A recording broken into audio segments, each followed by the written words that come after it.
بهار آمد، بهاری پرسخاوت، زندگانی و طبیعت را روح و روانی نو عطا می نماید. بابای دهقان و اطراف نگریسته امید می بندد به فیض و برکت دسترخوان، رزق و روزی فرزندان.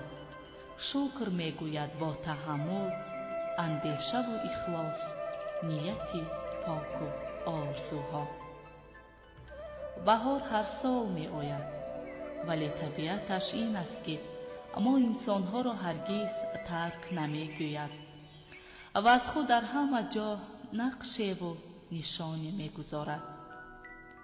در پیراهن اطلس گلدختران، طاقی زردوزی و تور حریر نوعروسان، درز و سوزنی های چیوران، نقش و نگار سحرانگیز صورتگران به جلوه می آید.